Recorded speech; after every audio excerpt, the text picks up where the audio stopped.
Beruntung di saya ketemu kamu tahun lalu. Sehingga saya sekarang sudah bisa transaksi online dengan nyaman. Saya juga beruntung Pak, dikasih tahu Bapak tempo hari. Saya jadi bisa milih hewan kurban yang baik. Ibadah saya juga jadi nyaman. Ya semuanya kan ada ilmunya di sekaligus ada ahlinya. Betul itu Pak. Dengan sarana HP ini di sekarang kita bisa bertransaksi dengan nyaman dan aman. Karena sudah tahu ilmunya. Asik ya Pak. Nah, kemarin kan sudah tahu cara memilih hewan kurban yang baik. Nah, sarana yang aman dan nyaman itu juga diperlukan dalam pelaksanaannya. Itu semuanya perlu ilmu dan ahli. Maksudnya sarana khusus Pak? Islam mengajarkan segalanya, Di, termasuk sarana berkurban yang baik. Hah? Itu ada aturannya juga? Ya iyalah, Islam itu rahmatan lil alamin, menyeluruh. Keren kan? Oh gitu. Yang sudah-sudah sih kita jalanin aja Pak pas pelaksanaan kurbannya. Islam mengajarkan secara teknis dan lugas demi keamanan dan kenyamanan kita semua. Keamanan lagi Pak. Emang yang kemarin tidak cukup? Emang banyak risikonya kalau pelaksanaannya nggak benar? Bisa nularin penyakit lagi gitu? Ya iyalah. Kebetulan saya janjian dengan ahli Kesmafet, Dr. Hewan Denny. Beliau jagonya di bidang ini. Wah, dapat ilmu baru lagi nih saya sebagai perkurban. Keren nih. Sarana pelaksanaan kurban bukan saja penting untuk pekurban, tapi juga untuk panitia kurban, agar mereka bisa mempersiapkan pelaksanaan kurban dengan sebaik-baiknya. Kebersihan adalah bagian dari iman. Rasa kasih sayang terhadap makhluk Tuhan merupakan wujud ibadah, dan menjaga kesehatan merupakan tanggung jawab sosial kepada semua umat. Jadi, bukan sekedar jumlah hewan kurban yang bertambah setiap tahun, tetapi yang terpenting adalah kualitas, sarana dan pelaksanaan kurban demi keamanan dan kenyamanan ibadah kurban. Keren kan? Assalamualaikum Pak Ustadz. Waalaikumsalam Pak Denny. Alhamdulillah, apa kabar? Alhamdulillah. Yang gue tunggu-tunggu datang nih. Silahkan, kenalkan nih. Halo Pak Dokter, saya Ya, Andi Pak. Denny. Silahkan Pak, duduk. Ya, Silahkan. terima kasih. Lagi seru nih ya? Iya Pak, lagi bahas tentang pelaksanaan hewan kurban.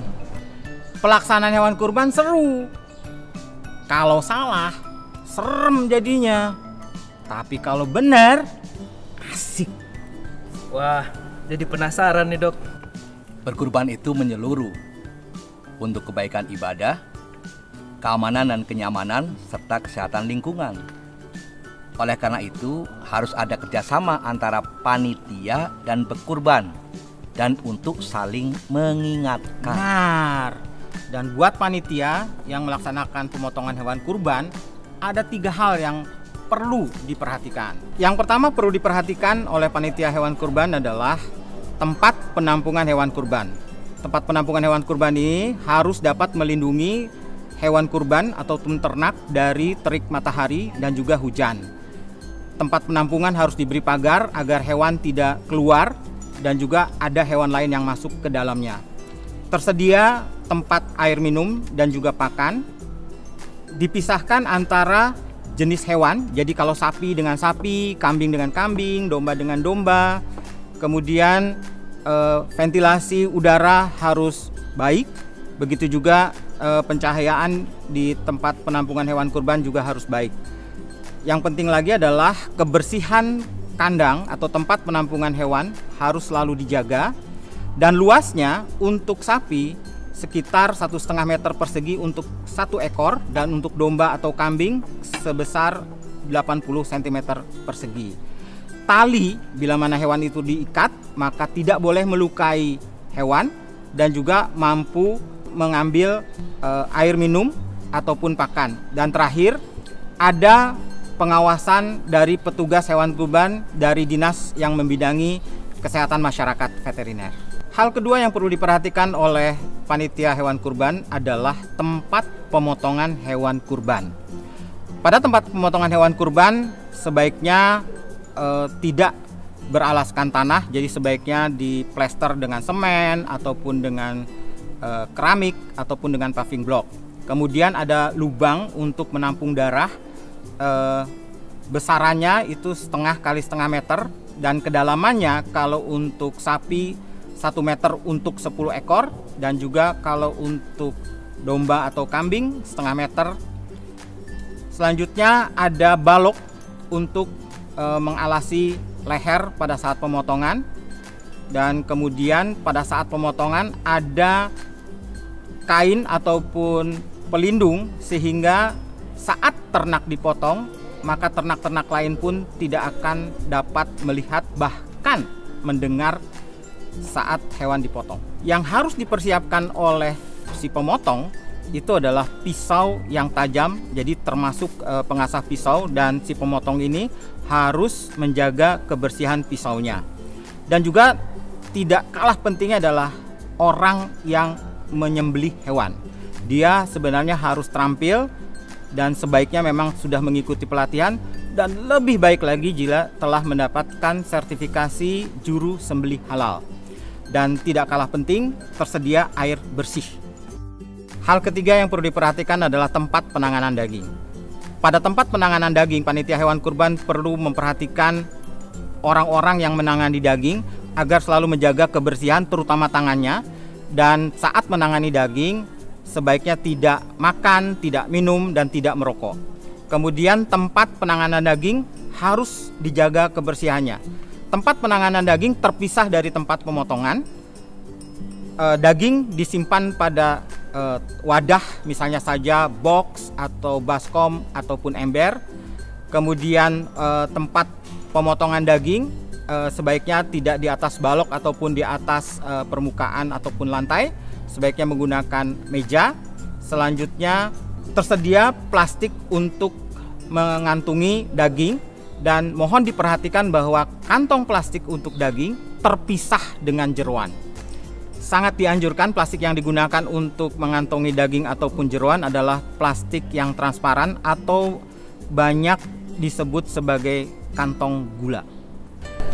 Oh ya, sedetail itu? Iya. Itu untuk kenyamanan berkurban, kenyamanan si hewan kurban, keamanan kita manusia yang menangani daging dan juga yang makan daging hewan kurban, serta lingkungan. Dan ini membuat kita semua senang. Contoh, kalau orang yang menangani daging hewan kurban itu jorok, maka dia akan menyumbangkan sekitar 10.000 sampai 100.000 kuman per menit. Dan kalau hewan kurbannya stres karena dia melihat atau mendengar temannya disembelih, maka kualitas dagingnya akan buruk dan juga rasanya juga kurang nikmat. Oh, Perlu ilmu dan kasih sayang dalam penanganan hewan kurban. Ini demi kenyamanan bersama dan daging yang akan dibagikan menjadi lebih berkualitas. wah hebat. Berarti nggak ngasal gitu ya Pak? Untuk panitia kurban, ini adalah amanah yang serius. Jangan main-main, karena tanggung jawabnya dunia dan akhirat. Selain untuk ibadah, kebersihan, dan kesehatan manusia dan lingkungannya harus diperhatikan. Nah, mumpung ada satenya, sekarang kita makan sate dulu deh Pak. Ini yang ditunggu. Ini kambingnya dipotong dengan penuh kasih sayang, dijaga kebersihannya, dijamin enak pokoknya rasanya. Cie cie, ini baru keren. Makasih. Nah, sekarang mari kita makan deh satenya. Jangan lupa ya, berdoa dulu.